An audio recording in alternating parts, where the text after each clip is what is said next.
I'm Delitsa Mwale, and you're watching A Surgeon's Journey. I hope you enjoy the show. That'll be a pro section of the leg. They'd like point to the brachialis. You point to it, but you feel like, is it that one? And as you're right, you'll get less marks than the person who doesn't notice that. Swear down. It's a confidence thing. And if you're really, really confident, you basically nah, I can't say that.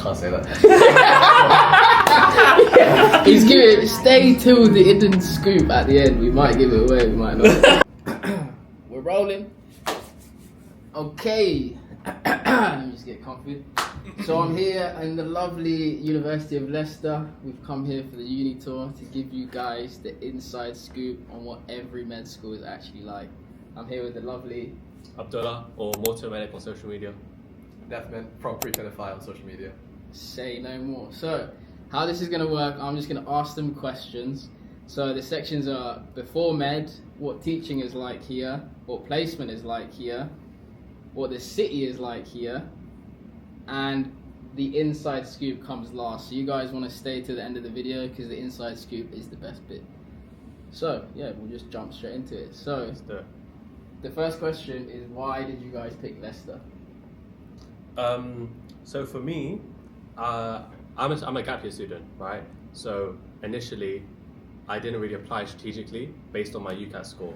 And then once I reapplied with a much better UCAT score, I wanted to apply strategically to a city that I liked, that made sense, where the teaching was good. And Leicester sort of ticked all those boxes for me. It fit in with my threshold for my scores. I really liked the city when I went to visit it. The teaching style is really good. We have group work, full body dissections, lectures and everything. Fair. So everything I really wanted sort of ticked all those boxes. Yeah. And it was kind of a no-brainer for me. That's going to be one of my questions later, about if it's pro section, dissection, or if you get any anatomy teaching at all, really. Why did you choose Leicester? Yeah, for me, see, I'm a gap year student, so when I was picking my unis, like Abdullah, I had to be strategic about it. No, there's a trend. There's a trend here. There's a trend. Yeah. I'm in 4th year, by the way. I'm in 3rd year, by the way. No, but seriously, that's what I did. And also, second time around, I really thought about it. I wanted to stay a bit close to home. I'm from the Midlands. Yeah. I wanted to go somewhere relatively close. And this is one of the... It's very well ranked in terms of student satisfaction, things like that. And now coming here, I realize why. But let's not give away too much of the... Inside scoop. Insides. Stay for the inside scoop. But I need to say the structure and everything is incredible. I saw that it was very integrated from the start, but now actually being here, I see how useful that actually is. Like Abdullah mentioned, the group work, like the emphasis on group work and team working rather than just 8 hours a day of lectures. Sometimes it's either 1 hour or 2 hours lectures. It's very light on the memorize this and learn this. Very heavy on the practical, throw you in the deep end, do stuff. And if you guys didn't get into med, what would you have done? I'll let you go first. I would, to be honest, when I didn't get into med first time around, I was learning software development, and I was getting into like Web3 coding and stuff to make cryptos, make NFTs, stuff like that. And then I got my first med offer. Forgot about all of it. Oh, you're like, I'm going. Yeah. I mean, not to sound like a parrot, but no, genuinely. So throughout med school, I've worked with a lot of companies, I've built a few businesses, and I really enjoy the marketing aspect of it all. I'm involved in quite a bit of marketing at med school, so I probably would have gone down the sort of marketing or software development route with startups and more of a techie side. Yeah. So I enjoyed medtech at uni. I probably would have gone more heavy on the tech side, but this way I can sort of have best of both worlds. Yeah, tech is decent, to be fair. And the is a bit of an inside scoop question, but what is an interview question that you think you smashed? It doesn't have to be from Leicester, just to help these guys who are trying to apply. That's a good question. Yeah. I remember, so for my interviews, Leicester do it in a way where it's structured as you'd expect. I know you have your Oxbridge interviews where they may ask you a question that just is so out of the blue. But for me anyways, Leicester was quite straightforward in terms of like high yield interview questions. I don't know if you can say the exact interview question. I won't say the exact interview question, but I'm saying the high yield things always go over through those. Tips wise, Leicester really just want to see your personality, and that goes for most universities anyway. Once you've passed the UCAT stage and you've got an interview offer, they want to give you an offer. That university are inviting you to interview because they want to give you an offer. It's not a trick. So You just have to be yourself, and if you come off genuinely enthusiastic and charismatic as you are, you'll be fine. But if you're trying to be someone you're not, you won't do as well. Yeah, just be yourself. Top tip. What's your top tip for interview? So completely opposite to that. Be someone else. There's most unis will ask you a lot of questions on the same things: teamwork, leadership, empathy, conflict resolution, pressure, working under pressure, dealing with stress, stuff like that. The second time around when I applied, because I messed up on the interviews rather than anything to do with UCAT. So the second time around, the only difference that I applied, because first time it was 3 interviews, 0 offers. Second time, 3 interviews, 3 offers. The only thing I changed was, or the main thing I changed was focusing on interviews and having some sort of structure for answering those kind of questions. So I had the experience, but just like, let's say it's a teamwork kind of question. Yeah. I had the structure of, I believe teamwork's important. This is how I've seen it in practice on work experience. This is how I've demonstrated it. Go into a little story. So I've worked with these people. I had to deal with these problems, and this happened. And basically, I really understand how to work in a team. Then link it back to, this is why teamwork's important in medicine, because you have stuff like MDTs where you need to get along with all different sorts of specialties and people from different professions. Yeah, that's a very good structure. So having some sort of structure helps to fill those 3 to 5 minutes, and also allows you to show all your experience as well. And another thing is, if you're nervous on the day, you have the structure, you've done it 1,000 times. So say show your personality, but have a bit of balance, so understand that a structure could help. Sweet. Okay, so that's the before med done. Now we're on to teaching. So these are just some quick questions. Okay. So quick fire questions, elaborate where you want to. So how many years is your course? 5. 5. Okay, and you have to intercalate at this university? No obligation, but Don't have to. a good amount of people. Do you want to explain what intercalating is to people who don't know? So intercalating is where you take a year out of medicine to explore something either within medicine or outside. So, and it doesn't have to be within your university. It can vary from biomechanical engineering to research in and outside of university. And a lot of people use it as a sort of passion project to explore something they're interested in outside of medicine, or even just have a break from medicine. I think a lot more people are doing it now. In the past, you would get points for your portfolio for intercalating, but I don't think that's the case. Yeah, anymore. it's just random number generated nowadays for where they allocate you when you graduate. But on that note, for specialty training posts, it's still nice to intercalate for either getting research into something specific, or just for, there's a part on the portfolio that has like commitment to specialty.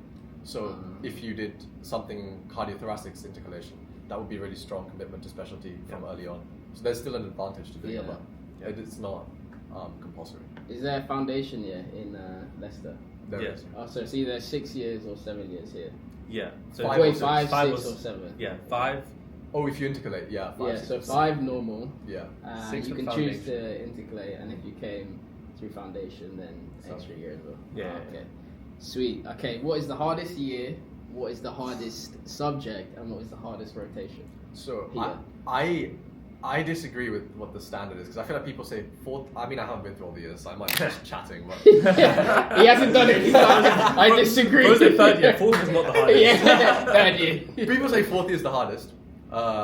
Fourth and second year are the hardest, is what people say. Yeah. I think I would attest to that. I think by far, so far, first year has been the hardest, and I don't think that will change for me, because it's it just took a while to really get used to med school and the different style of learning and understanding the content. But once I had that down, the end of first year, second year, third year, it's been, I've done less and less work as I've gone on, because I understand. Like, Whoa, honestly- whoa, whoa, whoa, whoa. Should I cut that out? No, but I show up less and less as they... this one's gonna get I don't even go to the studio. Anyway. Alright, edit that bit. No, fair enough. Okay, what do you think is the hardest subject and the hardest rotation that you've had so far? Or Subject, probably one of the first year ones, man. Like, we have one called body log, which is just random bits of physiology, histology. I found it really, really tough, but none of the others I found as hard as that. So, as a 4th year, I'll say 4th year is the hardest. No, so I get what Nathan's saying. First year, definitely, it's acclimatizing and getting used to what is now like a whole different environment, a whole different way to learn. I think the hardest part about first year is learning how to learn. And then once you nail that down and what's best for you, then it's a lot easier. But for me, so far, it's January now, and I just started 4th year, so I don't think I'm that credited to say how hard it is. But for me, I would have said 2nd year was the hardest for me, but also the most enjoyable. 2nd year, the jump from 1st to 2nd is quite heavy because you have to go through a lot more clinical knowledge and a lot more clinical cases, and it's a big jump rather than just sort of the pathophysiology and the biochemistry behind it. Now it's like, okay, we're learning a lot of conditions and now we're starting to become more like a doctor. So that was that jump, and that jump is quite heavy. So 2nd year for me was probably the hardest, but it might change at the end of 4th year, probably wrong. Yeah, keep me updated with that one. So how are you taught here at Leicester? Is it like PVL, integrated? I think you said integrated. Integrated, and it's very different in phase 1 and phase 2. Phase one being the preclinical side, phase 2 are the last 3 clinical years. In your pre-clin years, do you do any placement, like 1 day a week or anything like that? Yeah, how does it work? maybe about 6 to 7 times we're in hospital, and that's just to learn the examinations. So you go in 1 day to do cardio exam on different patients, Okay. and with a doctor who gives you feedback. And how does that? Is it like once a month? It's about once a month, once every 6 weeks. And so that's 1st and 2nd year. In 2nd year. In 1st year, we had 2 days in the hospital, 3 days in GP. So like a week of clinicals at the end of the year. Oh, just at the end. Oh, okay. Yeah. So it's early clinical exposure, which I think is very good. Thankfully you're here, I forgot all of that 1st year stuff. Yeah. That's true, yeah. No, they, I think a lot of universities don't do it nowadays, where I think they're starting to do it more because they see the benefit of it. Yeah. It's introducing you to that clinical environment in 1st year. So you can sort of see what it's like, rather than just being stuffed into a lecture hall for a whole year. Yeah. And I really benefit from that for sure. And then the clinical years, how does it work? Do you have any lectures in your clinical years?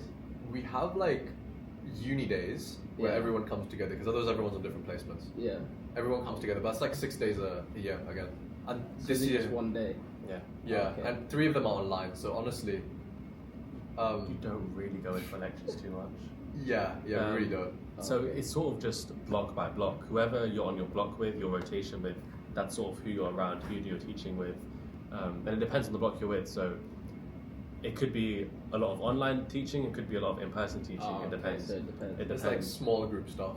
Small You might have group, like yeah. 1 doctor teaching like 4, 8 of you. Oh, Very, okay. very rarely you have, if ever, you have everyone coming together for like lectures. Okay. It's just very rotational based. So let me get, so it's integrated. Do you want to explain what integrated is to people who don't know? So not completely lecture based, not completely case based. So you have some lectures and some group work where you work with an allocated group of about 8 people, 6 to 8 people, to work through cases. So it's a bit of both. Okay, so year 1 and 2, you get early clinical exposure at the end of year 1. Then in year 2, you get them like once every month. And then year 3, 4, and 5, you're on placement. You get taught with that placement group, basically. Okay, how are you examined? Is it single best answer, multiple choice, written? How does it work here? We talked about this earlier. Yeah, so I'd say Leicester structure is quite tough, but it does benefit you in the future. So we have SBAs, SAQs, and OSCEs for clinical years. And for preclinical, we have a SBA, SAQ. You have OSCEs in year 2, but not in year 1. Yeah. Yeah. I think year 2 you have the most exams. Yeah, and you have we'll get into Except this bio IUPA as well. And so Yeah. if we were to just, there's a lot of exams, as you can, as you Yeah, can see. welcome to med school. But basically how it works is first standard, SBA, short, single best answer. So you have a question, you have a multiple choice. And then SAQ is your written, so your short answer question. So you have a question ranging from 1 to 6 marks, and you write it out, just like an A-level exam. Then you have your OSCE, which is your practical exam, and then you have your IUPA, which is your anatomy-based exam. Yeah, that's one you do in the dissection room. So they might have like the prosections laid out, and you have an examiner talking to you in real time. So that's not one you can go back and think. You have to answer it right there and there. But I have to say though, for that one, confidence plays a huge role. There were a few stations, I don't know if I should say this, there were 1 or 2 stations where I I didn't know the answer, and I pointed at the wrong thing confidently, or said the wrong thing confidently, and on my score is 100%. Purely based on confidence. Yeah. Like at that station, 100%. Yeah. No, But confidence I'm thinking- is a separate mark scheme on there. If you get the right answer, but you're a bit timid about it, you lose marks. Yeah, so... Are you being serious? Yeah. So Wait, there'll you be must be a lying. prosection of the leg. They'll be like point to the brachialis. You point to it, but you feel like, is it that one? And as you're right, you'll get less marks than the person who doesn't know and says that. Swear down. It's a confidence thing. And if you're yeah. really confident, you can just basically nah, I can't say that. He's good. Stay till the hidden scoop at the end. We might give it away, we might not.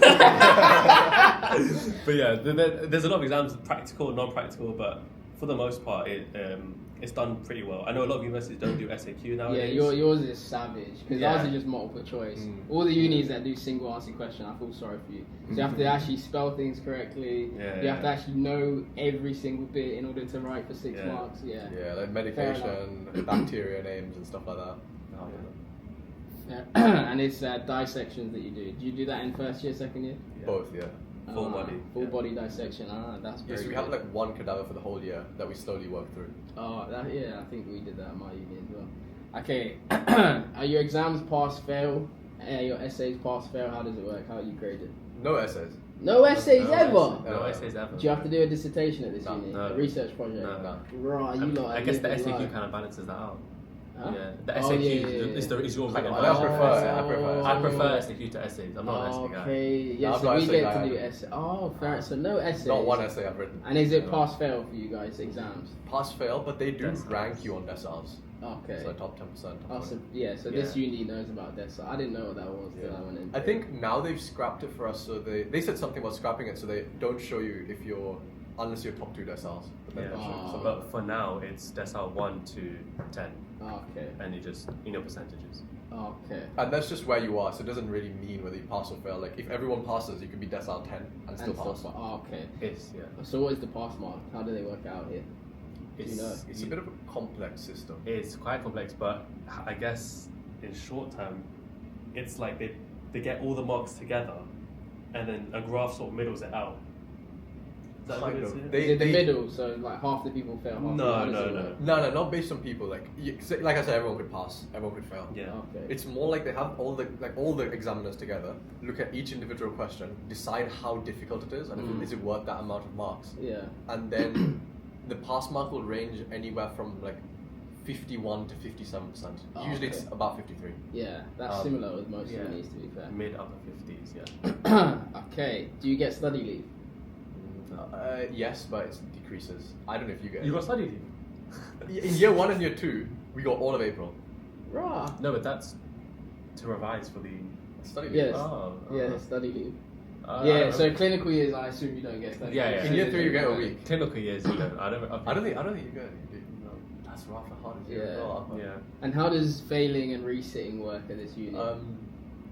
You can, if you fail once, you have the option to resit. The exams. The exams. You reset. And You when are exams as well? Is it in? Do you have like January exams after every module, or is it at the end of the year? Early May, that's it. So every single year, your exams are at the end of the year. We have like formatives and stuff that don't count Okay, after and then- blocks and things like okay. that. But the main summatives are practice exams. May, June time. May, June, and then if you fail a certain exam, you can retake that exam later, like 6 weeks later, around end of August time. And then if you fail the resit exam, you have an option to resit the year once. Yeah. And anyone can resit. Do you need extenuating circumstances to resit? Nah, Or anyone can resit. But technically anyone can resit, but it's like a decision that the uni makes. Yeah. So like if you're someone who CTFs have written bad things about, these are like the teaching, like the doctors who teach us. If they haven't given any good comments, if your attendance is horrific, then they might not let you have the opportunity.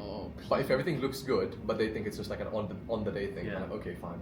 Because they basically believe that you can get through. If they don't believe you can't get through, if they don't believe in you, then you're finished. Yeah, you're finished. And when is finals for you? Is it in final year or penultimate year? Final year. So 5th year, you do finals.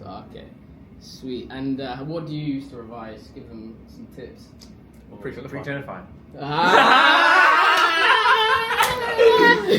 Link in bio. Launch in how many days? Yeah. 11 days or so. 2 weeks from now, from recording, launch. So I will be using that on launch. But for now, as it's not launched, what do you use? I use my own cases to be my friends' cases now.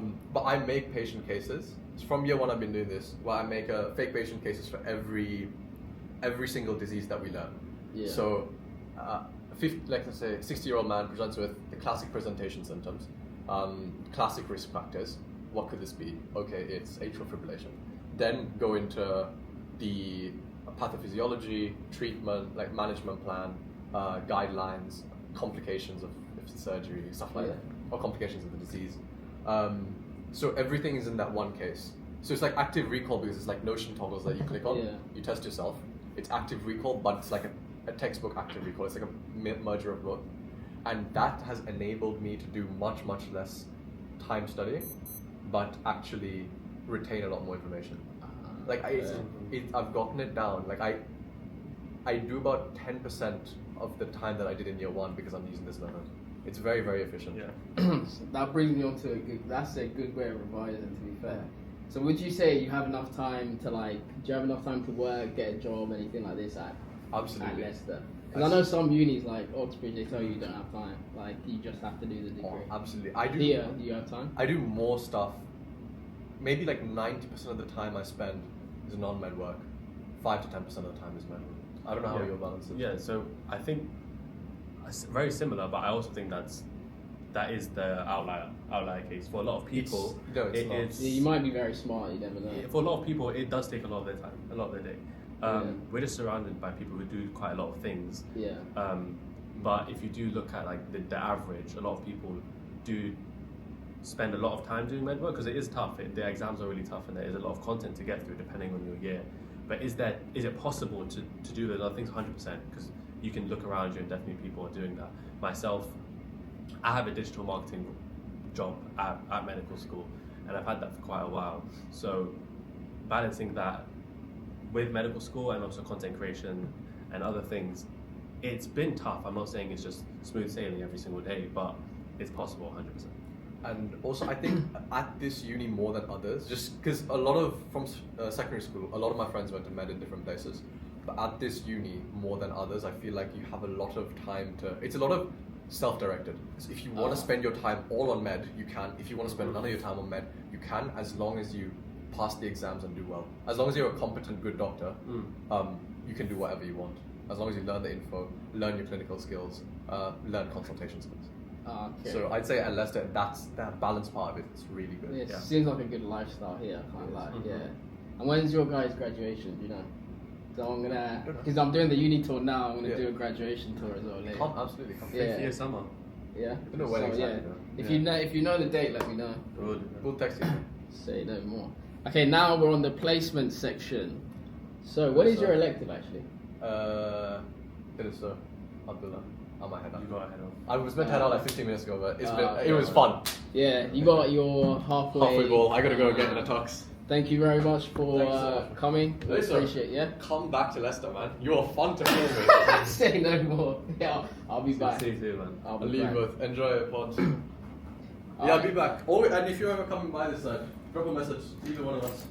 Yeah. Be fun. Do you want to plug, do you want to do a last plug for Preclinify? Tell them everything. Sure. I wasn't planning on inorganically plugging.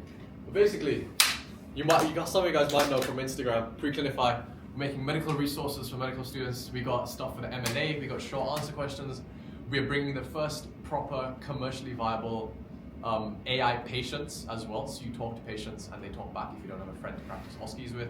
And we're trying to do a lot more with that as well. University specific questions, we found a way to get around that, and we'll talk about that a bit more soon.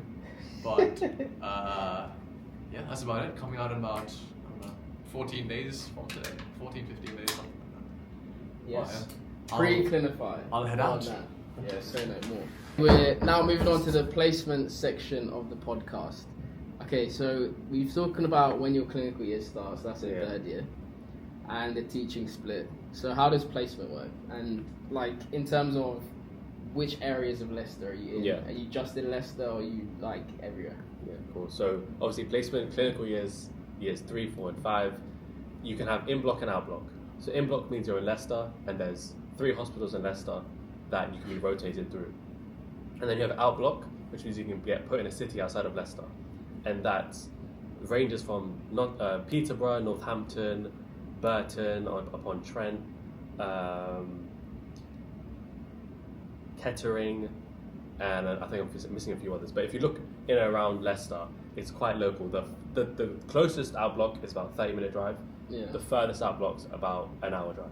What's the public transport like? Can you get around with public transport, or do you need a car? It's tough. So I'm from London, and public transport there, you don't need a car. Yeah, if you're from London, then anywhere else is going to be bad. Anywhere else is just horrific. So I never really went into uni thinking about public transport that way, because I'm so used to just TFL in London. But then when you get here, you realise a car or having someone in your group with a car is almost needed, like especially during clinical years. If you get put in outblock, take train there, that's all right, but then good luck trying to move in all your stuff on train, cab. Best trying to just have at least one driver in the group, and if that's not possible, see if you could. You're just gonna have to be a bit pack light. Wait, what do you mean by pack light? Do you stay, if you're in outblock, do you stay away and live there? Is that how it works? For year 3, there's 3 blocks, 12-week blocks. Okay. If one of those are outblock, you're out in this city for 12 weeks. Okay. And you don't have a car, or someone in your group doesn't, it'll be quite tough. For 4th year, you have 6-week blocks. Okay. So depending on, it could be outblock or not. So it really just depends. But advice: try and get someone on a car. If not, you can still manage. I know people who do it. It's possible. But do they give accommodation when you're on outblock? You get accommodation on outblock, and you also get your petrol reimbursed if you drive, okay. or your train tickets reimbursed. Okay. So the majority is reimbursed, and you get free accommodation. Accommodation is not too bad, but it varies across different hospitals. Okay, perfect. Next one is, you've actually answered how many placement blocks you have, if the public transport is good. What attendance do you fail? How does it work here? Do you know? Attendance-wise, so the exact percentage, I'm not too sure, but what I do know is if you fail your resit exam, as Defman was saying, the university board has to come together and look at how you've been throughout the year and decide whether you're given a resit year. So let's say your attendance is really good, it's above 80%, 75%, and you fail the resit exam, you've been going through some stuff at home, it wasn't your day on the day, you should get the resit year. Yeah. If your attendance is really poor, you don't show up to placement, lectures, your attendance is below 50%, it's not looking too good. That's very poor. Yeah, and then you fail your exam, it's just, you're giving them more and more reasons not to let you resit the year. Because medicine as a degree across the country is already overprescribed. Yeah. And we already have a lot of students. So you potentially could not resit the year. So attendance, I would just be a bit careful with. I don't. Yeah, because some unis they say it's 80%, but there's not like an official one. It's not an official. They have to the board sits down with you and gets to know you and understand you. Like, God forbid something happens in your family, there's a bit more leeway there if you're just like, I was on holiday. Yeah. And how does what's it called? If you fail a placement, can you fail a placement? Like, you know. And like my uni, you have to do certain skills, sign off certain things. Yeah. If you don't, then you fail a placement. So we have an app, and on the app you get clinical skills for each block signed off. Yeah. And you have to get those skills signed off by the end of the block, and then also get your head consultant of that block to sign you off. Yeah, that's just. If the head consultant signs you off, he will write on there pass or fail or non-satisfactory, unsatisfactory as they say. But you don't reset a block. If you're unsatisfactory on that block, that's it, you move on.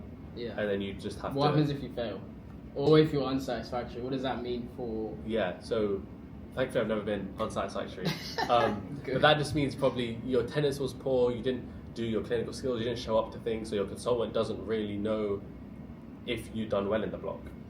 But can you pass the year? But you can pass the year. Oh, okay. So then he would report that to the university, the university would have a chat with you, but then if you go on and then just all your other blocks are satisfactory and you pass the exams, I'm pretty sure everything will be alright, but don't quote me on that. And then obviously there'd have to be another board conversation. Why was this unsatisfactory? The board are very involved and they'll have to speak to you as a student. But it seems like this uni is very involved in the definitely. They keep an eye out. And if you fail a placement, can you still sit your exams? I believe so. I'm not too sure. I don't know anyone who's had it on. It's very difficult, I would say, to get unsatisfactory for placement. Just show up to where you're meant to be, and you'll be fine. Do you know what I mean? Like, if you're on placement and you're meant to be here, show your face, show that you were there, and then whatever you want to do after that, you do that. But then, if the consultant knows you that you've been there on the ward, I mean, in year 3 you have 12 weeks, and in year 4 you have 4 weeks to just speak to the consultant. Yeah. And if you haven't done that and he has no idea who you are, Yeah, you're gonna fail that. then placement. you shouldn't pass that placement. So it's very difficult to become unsatisfactory, is what I'm saying. So I wouldn't go into a block thinking, oh my gosh, I'm really worried. Just show up and you'll be fine. And when is your elective? Elective is right after 5th year exams. Oh, after 5th year. So exams, funny thing about elective is you do your 5th year exams, you go on your elective, 6 weeks, however long you want to go, and then you get your results whilst you're on elective. Ah! Yeah. Wait, so what does that mean? So that means a lot of people are flying back to the country Oh, to do research. to cut their elective early in research, yeah. If But you then- have to. But if you cut your elective early, does that still count? How does this work? This seems very. Yeah, so I'm in 4th year. A lot of 5th years have told me about this. Reach out to me on social media. I can get in contact with the 5th year if you have more questions. But from what I know is, obviously, from the period you sit your exams to when you get your results, your elective falls in between. Mhm. For some, it's oh my god, it's the best feeling ever. You're on your elective. Yeah, you're you on pass. holiday. You're on holiday. You pass. It's great. For majority, it's like that. There are some cases where you have to cut your elective short, come back, and I think your elective will just end there, and you have to come back for research. And then you still can pass elective, Yeah, even though you pretty cut it sure, I'm early. pretty sure. Okay, fair enough. I mean, that's what I've heard. But yeah. And so do you get funding for your elective, and also you said that they reimburse you for placement travel. Yeah. Is that like fully reimbursed everything? It's not fully. So it depends on. There's a certain number of miles. So it's the miles count from the university to the hospital, Oh, okay. and then you get a certain amount per mile. Okay. You do. But then if you're traveling from your home to this place, to that place, and to the hospital to pick up your friends or whatever, you don't just put in that many miles and they give you that much back. They only count for university to hospital. Oh, okay. Yeah. So it's reimbursed that way. And for your elective, do you get funding at this Elective, unit? the university have some funding schemes. From what I'm aware of, obviously, majority of universities have elective help nowadays. Yeah. But most people have to go outside of the university and find Yeah. underfunding as well, just to cover other costs. Say no more. If you need help with that, Medics Meet, shout me. I'll plug that later down the line. Okay, you spoke about your site. What's the app called that you guys have to use? It's called Leicester MKM. Okay. My knowledge map. Okay, so that's to get all your skills signed off Yeah. and things like that. Yeah. Okay, nice. Yeah, I think we've answered all of the placement questions. Now, city questions. So I've noticed that this is a campus uni. Is that correct? Yeah. So is everything just on this campus? Yeah, it's not the biggest campus, but everything you'd want is sort of just in this square block. Is there anything else that's like dotted around, or is it A few just things mainly- dotted yeah. around. Like there's the new Bob Burgess building, which is like a whole nother lecture, seminar room, library. Yeah. But for the most part, it's all here. Okay, nice. And is there a medical building? Like, Yes. is there a med school? Yes, I was going to say as well. Just outside of the campus there's the George Davis Centre, which is the building mainly for medical students. That's Okay. where we have our lectures, our group work, and yeah, it's a new building. It's really nice. The building before we had the GDC, I wasn't here. It was about a few years before I joined, but it wasn't as nice. But now it's a whole new build. So yeah, I mean, obviously a lot of universities still using buildings that are quite ancient. Yeah. But Leicester, we're all modernised now. Yeah, on my the last podcast I did, I found out Bristol don't have a med school. They Yeah. do all their lectures with biomed. That's so crazy. No, we're all separate. Okay, and are medics segregated on campus? You said, Mhm. is it just like off campus? Did you say? Just Med off, school. just like a 2-3 minute walk. Okay, Yeah. so they still integrate with everyone, or are they Uh, segregated? Would you say? I mean, to integrate with other people and other degrees is harder because it's just your building. You have your med school lectures there, your group work, and then if you want to go home, you go home. You have to actively make an effort to then come back on campus Yeah. and socialise. Yeah. That's why people can argue a lot of medics are quite secluded and to themselves, and they don't socialise as much with other people from other degrees. That's just because, as a degree itself, we're so isolated. Yeah, Yeah. that's like the same with most unis. Yeah. Okay, now I don't know if what would you say is the best accommodation for medics in first year and the worst accommodation for medics in first year, Okay. and how far are they from uni? Yeah. So I'm glad you asked this. I have a really funny story about this. So I initially, when I applied, and if you're applying to Leicester, you'll see the options you have. I applied to Nixon Court, Block L, which is the newest building. It's really nice, Yes. modern, can't complain. And I was looking forward to going to that. And then a pipe burst in my apartment block 2 weeks before I was meant to move in. So then they put me into the village, and the village is, so like I said, Nixon probably came out, it was built about 3 years ago. And the village has been there since the beginning of Leicester. It's the beginning of time, right? So you went from like the newest one to the oldest one. The newest one to the oldest one, but it was the best thing that could have ever happened to me. I'll tell you why. So the village has this rep of being like the party block, like quite run down, cheap. Obviously, it's going to be a lot cheaper than these newer blocks, so people aren't really as fast. And you just sort of have to like just be really chill to go there. Like you don't really care too much. And that's the assumption I had. But when I got there, I was like, this is actually really nice. Like so there's Leicester and then there's Oadby. Oadby is like a little village outside of Leicester, and that's where the accommodation is. So to walk to university from the village, it's about an hour walk. Okay. 45 to an hour. But there's a university bus that circles every day. Oh, okay. Is it free bus or do you have to pay for it? Now it's a free bus, yeah. Okay. It's a free bus. So you just jump on the bus and it takes you to the campus. And how long is that? That's about 10-15 minutes. Okay. So realistically, to walk to university from the village is silly. Like no one does it. You just take the bus. Okay. So that's another reason that I didn't want to go there. I was like, Nixon's 5 minutes from campus. I want to be close, that sort of thing. But I met all the closest friends I have today I met from the village. So I want to be friends with them. The memories you get in the village are the best because you're so like isolated from the university. You have so much space. Like the bus journeys seem a bit tedious, but it's just a joke. It feels like you're in school again. You're taking the bus with all your friends to 15 university. minutes isn't that bad. Yeah, it's actually not. And it was quite bad when it was snowing, cold winter's morning, 8 a.m., 9 a.m. lecture. You don't want to be waiting for a bus, and especially when it's like just late. Like it is annoying in that sense. But if you want more of a social life, more of an outgoing atmosphere, village is for you. If you want just new, modern convenience is the main thing, go for something like Nixon. How many accommodations are there? When you say village, is that the name of one accommodation? No, the village is an area with loads of different accommodations. Okay, so village area, socials, Nixon, new inside the city. New inside, a bit less social because it's like you just stay in your flat. Okay. The villages are more like homes. That makes sense. And Nixon is like how close to you? 5 minutes. Okay, so very, very close. That. Okay. But just as a top tip, Opal Court is the closest to the Med building. So Nixon's close to the uni, but if you want to be as close to the Med building, Opal Court is the closest to the Med building. Is that a good accommodation or not? Yeah, Opal Court's nice. It's people would wake up at 8:45 with their 9 a.m. Like it's that close. It's literally you can see the Med building from your window. Okay. Yeah. Okay, what's the best place to eat and the best place to do activities? Okay. Yeah. Leicester, let me just say, one of the best foods in the Midlands is the best. I'm from London. I've been around a lot of good food, and Leicester competes, bro. A lot of people can.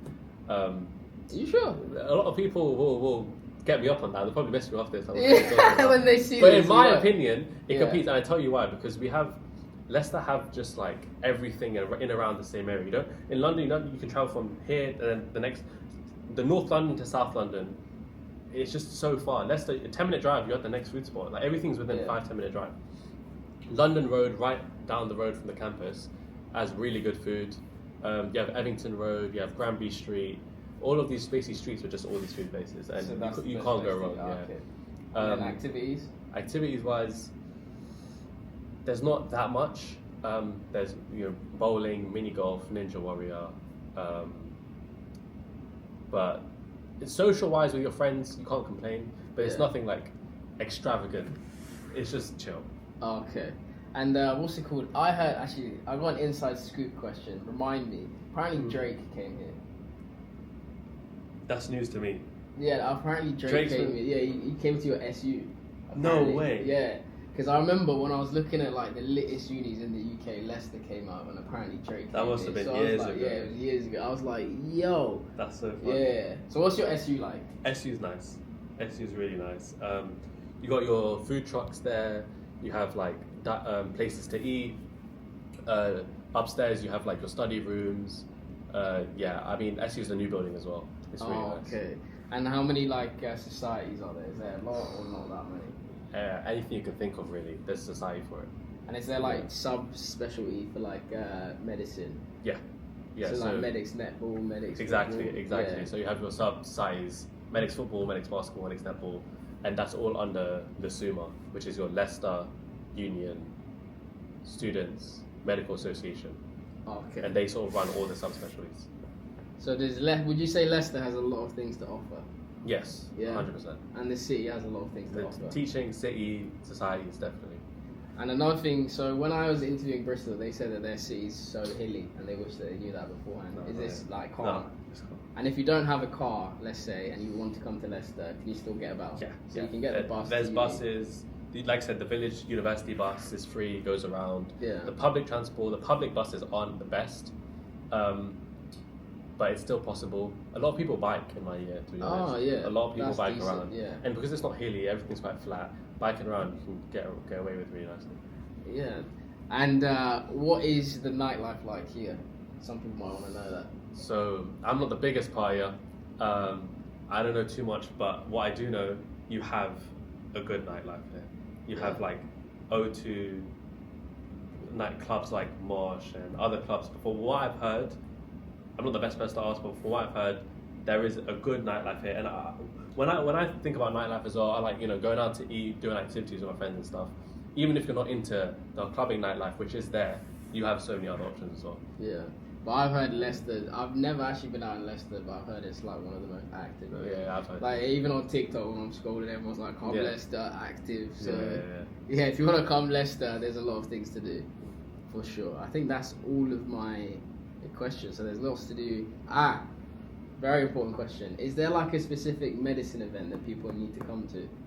Because at my uni there's like this costume party. I remember Bristol. They said there was this like nappy event or something. Yeah. So for medics particularly, so the halfway soiree is quite a nice one. Nothing Yeah, going to he just today. went to- He's going to today. Two and a half years into your course, halfway, you do have like a little ball event. Winter ball is nice. So what I recommend, I went winter ball in first year, which happens like around November, December time.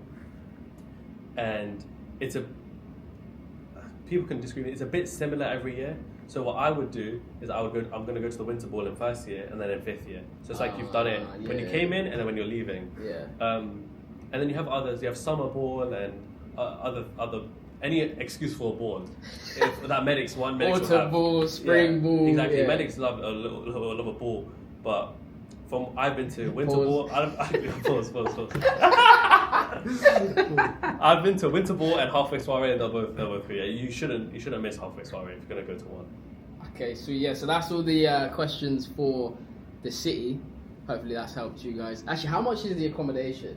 That's a good thing that people will want to know. You're better off going on the website. I can tell you. Okay. Yeah. And it's changed a lot, I know. Okay, is it like, would you say it's on the expensive side or like less than? It's so the village is definitely on the cheaper side. How much roughly would you say? Roughly, I think 130, Okay. 120 a week. Yeah, I've forgotten. Yeah, Like, and my then first Nixon's year more like was- 160, 170 Oh, okay. from what I can remember, but double check that. But point is, you have the options there. If you want like shared accom, not pricey to luxury. Okay. Luxury. Now we're on the inside scoop. This is the section that you guys have been waiting for. Okay, so what makes your uni better than others? I'll be honest, we are the best. Like genuinely, I'll stand on this hill all day long. Like me and my friends talk about this all the time. Like, we're actually so lucky. Like we got the best type of teaching. We have clinical teaching fellows, CTFs, who are doctors who take a year out to just teach you. Their whole job for the whole year is to just teach your group. So they're not going to be like stressed as Yeah, hell. they're not going part-time here doing this, running around. They are paid the whole year to teach your group, right? That's actually very good. Very good. Right? Like any questions you have about anything, they're there. That's And you have that like in preclinical nearly every day, every other day. That's actually very good. Very you good, know. very good. That's a very good I've never heard And these that are yet. majority F3s who Yeah. taking it. So it's like they're relatable. Yeah, They're like- F3. They want a year out. They can help you not just med, but just things outside of med as well. And then you have your group as well. So then everyone gets close to their group. And even if you think like that your first group, you're like, these guys, I won't get along with any of them. After spending 2 years with them, you become really close. So it's a great teaching environment in that sense. Yeah, I like the culture here. Yeah. I like the vibes here. a So, lot. teaching wise, I think, and then you have your exams as well. So the exams are tough, but I think SAQs, as tough as they are better than essays because you actually like have to. Everyone does it the night Yeah, before. essay like ChatGPT now. Like, you know, like that's what people. Yeah, are gonna everyone do, just right? does it the night before. Yeah, Chat like, GPT. SAQ, you actually have to think, like, Yeah. and you actually have to know a lot, which isn't. It's just annoying in the moment, but then you graduate, you're like, you know what? I actually have a lot more knowledge than my peers Yeah, who didn't have SAQs. Yeah, with multiple choice, you just learn to recognize patterns. Yeah, for the most part. Yeah. And then the city, the diversity, the culture, man. Like, so from like a British Pakistani background, you come to Leicester, you don't feel out of place, or anyone from black British background, you don't feel out of place at all. There's a lot of diversity, a lot of culture. Is there a lot of internationals here? On medicine, not as much as you'd think, but Yeah. I don't know about other degrees. There is definitely a good chunk, but it's not like overwhelming. Oh, okay. Yeah, it's not like they take up majority of the cohort. It's definitely diverse. You look around the university and the degree, everyone of every face, every color, every shape, everything. So you never feel like you're out of place, which is really nice. What's the worst part of your med school? The worst part of the med school, Yeah, you're gonna snitch. no comment. You can give a political answer, The or is worst that, or would part? you say it's just calm? You know what? Like, it's tough to complain. But if I had to say something, I wouldn't say anything because people are watching. Well, nothing comes to mind, genuinely. Okay, what's the best library, the best chill spot, best view spot, best dating spot? Just give them all the Okay. info. All info. Okay, if you're coming here, you need to know these. Library, obviously, you have your main David Wilson library where we're in now. It's the best. Floor 2 is probably the busiest. Basement's probably the quietest. And then floor 3 is like the medic floor, just as a little inside scoop. You won't realize that until you get here, but that's kind of the reality. Yeah. What else did you say? So best library, best chill spot, best view spot, best dating spot. Best chill spot? That just depends on the type of person you are. So for me, you have like a like brew cafe. You have I just like to chill in a cafe, grab a little drink, catch up with my friends, do some work. That's my sort of chill vibe. But then other people's is sort of like you won't run out of restaurants or takeaway spots or activities, and then obviously date night I think varies as well. So you have your fair share of fancy restaurants as well. You can go a bit bougie in Leicester if you have to. Yeah. Okay, and then that's all in the city. Yeah. Okay. And what's the med culture like here? Is there like snakes? Is it friendly, nerdy? Is everyone like trying to get a million publications? Is it cliquey? What's the culture like here? So you done 4 years. Yeah. Surprisingly, it's not too cliquey. Like, you have, obviously everyone has their groups, Yeah. but no one will ever sort of shove you off to the side and reject you if you're just trying to be nice. Like, it's not like a mean girl environment in that sense. Do people like share notes and things like that? No one does. Swear? No, in any uni, that's what, like, Apparently Bristol do. I mean, we share notes, but like, I don't think people go out of their way to share notes like outside to people they don't know. Yeah, fair enough. Yeah, if I'm being honest. Like, and if at Leicester, if someone came up to me that I didn't speak to and asked for my notes, I'd be like, I just feel like that's a bit usy. Yeah, I feel like that's a bit usy. Yeah. But I think a lot of the universities are like, yeah, of course, why not? They give it to everyone. But I think for the most part, not as much. Okay, fair enough. And what's something you wish you knew earlier about Leicester?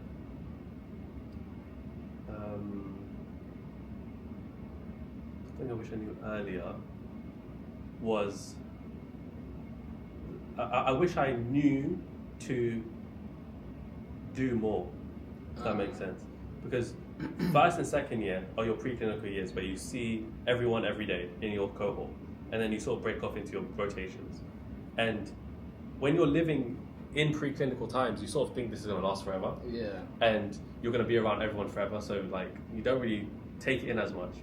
But I would have just got closer, or even spoke to, or even had one conversation to just going out for a coffee or something with more people that were in and around. Because if you don't speak to those people in first or second year, 9 out of 10 times you won't speak to me, like Yeah. ever. And how big is the cohort in Leicester? When I came in, it was about 350. 360. Yeah. Quite big. Yeah, Quite so big, just yeah. you have all those people with a whole all their different stories. Even if you think you won't really get along with them just by looking at them, don't be judgy and don't go into it like that. Have a conversation with as many people as you can, and just come across charismatic and enthusiastic with everyone. Yes, you will form your circle, you will form your small niche, but explore outside of that, because in the moment you think it's going to last forever, but there's no harm in just speaking to others. Yeah. And Ali Abdul says a nice quote. He says, "Everyone is friendly, but you have to go first." Yeah. Which is a good way Exactly. to live. And what would you say the percentage of males and females are? Definitely more females. That's the same. Like every I think med school, majority med schools are more Yeah. females. There's probably some psychology Yeah. behind that. They're taking over. But percentage-wise, I'm not sure, but definitely more females. It's not overwhelming though. Oh, okay, fair.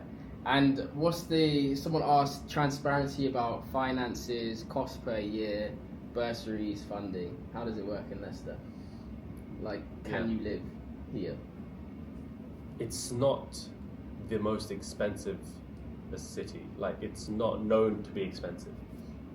Unlike your Londons or your Birmingham, Manchester, which are definitely on the higher bracket compared to Leicester, you can get by easier. It's still not like easy, it's still difficult, especially like based on your situation. Because as we were saying before, is it possible to do other things on the side, have a side hustle on the side to have a separate income? It almost feels like that's becoming more and more of an importance nowadays because of how expensive not just Leicester is, but med school in general. Like 5 years of having to essentially fund yourself if you're not funded heavy, you're going to fall into different side hustles and different income strategies. But it's not known for being expensive in that sense. And like do you they can usually get by, give like bursaries? Yeah. Like there's hardship funds, there's well-being, there's Citizens of Change scholarship. So I got a Citizens of Change scholarship, which is a scholarship for 3 years, and they offer that every year to people coming into the university. Okay, that's nice. And I'm sure they if you go on the university scholarship website, they have a bunch on there. So so they support their students. Okay, nice. And if you are still in a situation where you can't really finance yourself at uni, I help people with money and finances, and I help them get around an extra £2,000 worth of additional funding every year that you don't have to pay back. There'll be a link somewhere, Medics Meet, you can check that out yourself, and message me or book in a call and I should be able to help. I can definitely vouch. Oh, safe for that, I don't know if you want to tell the people. Yeah, man, I've been a part of Medics Meet for like 5 months now. It might be more now. A bit more now, 6 months. And nothing but positive things to say. I mean, the list has helped me with get loads of bursaries, loads of funding in and outside of university, upwards of $7,000. So can't complain. And he helps you along each step of the way to perfect your case for the bursary, because it's not just about filling in some details and applying, because that's what everyone's doing. You have to have the best case. Yeah, to basically maximize the amount of funding that you can get based on your situation. I help you do that. And obviously, Abdullah, he said upwards of 7K. I'm not going to get all of you upwards of 7K. I say the average is like £2,000 per year. I like to undersell and over-deliver. Yeah. One other thing as well, I wish I'd known before coming to Leicester University is how many bursaries and grants there are out there. And I had no idea how much there was out there, because no one tells you. You have to go looking. Uni do not tell you that. Uni don't tell you at all, and you have to go looking. And the Leicester was sort of that transition person for me to put those in front of me. You need, if you can't find them yourself, find someone else who can show you where they are. Because I had to do all the research. It took me like 3 years to learn all that information, because I was suffering when I started uni, but that's a whole another story. Okay, what is the worst advice you've ever gotten? And actually, no, tell me a memorable uni story, and then we'll close with the worst advice and then the best advice that you can. Memorable uni story. Okay. Or placement story. Okay, our placement story is kind of funny. This is what first comes to mind. So I was on my cardiology rotation, and one of our sign-offs is to do an ECG, as you'd expect. So I need to get this signed off. We had a teaching session on how to do the ECG, but I wouldn't say I was 100% confident on how to do it. But I was like, let me just give it a go. Yeah, YOLO. Yeah, if I can get the sign off, I have to try. Like, I Yeah. need the sign off. So I've asked to the doctor. He said, "Okay, cool. Go to this patient and do it, and I'll come check on you in a few minutes." I've gone to the patient. I've asked for consent. I've done everything, and as I'm clipping on the ECGs, and then I press print, and it starts to print out. And when I tell you, there was not an ECG at all. I don't know what this was. There were lines from the top to the bottom to left to right. It came up all a mess. Mum was doing Yeah. Pythagoras. I don't know what that was. And then I look at the patient and I'm like, oh my day, I've put some spots on wrong. I've, green, yellow, red. It was ride your green bike. ride your green bike. I think I rode my yellow bike or something. Like it wasn't Yeah. right.